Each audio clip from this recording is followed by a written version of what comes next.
So we've been talking in a very interesting way about peanut allergy and all its implications. Many people are concerned about other nuts, and you look at food labels and it says produced in a facility that contains tree nuts. Right. So what are tree nuts, and are they the same as peanuts, and do we have the same worries about those things? Okay, so tree nuts are really different. Even though peanut is called a nut, it's not a nut, it's a bean.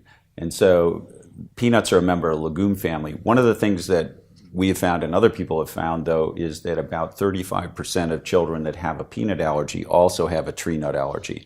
And tree nuts are things like cashews, pistachios, walnuts, almonds, pecans, different kinds of nuts like that. In the US, probably the walnut and the cashew are the most common nut allergies that we see. We often, if you are allergic to a cashew, for example, oftentimes you'll react to a pistachio. Even though they don't look alike, their protein structure is similar enough that most people who react to a cashew are going to react to a pistachio as well. So we educate people about what kinds of things they have to look out for. You bring up the point about the labeling and may contain or made in a facility that also produces, and this is a big problem, and this is a big problem all over the world, that we really need to have much better labeling of our food supply.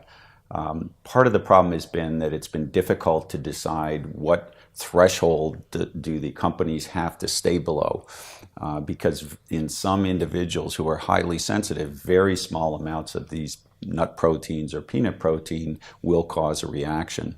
So it's been very difficult to decide at what level they need to keep it out. And so since we have no specific target for them to shoot at, they will just often put these may contains on the label, which make it very difficult for people who have these allergies. In other words, they all put may contain, because that covers them legally or something? Legally, yes. Legally, it covers them. But if you have tree nuts in a plant, and if things are run on the same equipment, there always is the possibility that the equipment hasn't been cleaned appropriately. So it's not like they're just throwing it on there. There is a possibility. There have actually been some studies done looking at how many times you actually can find peanut protein in these products that say may contain. And it's actually a fairly limited number. Probably less than 15%, but the problem is you don't know which 15% that is.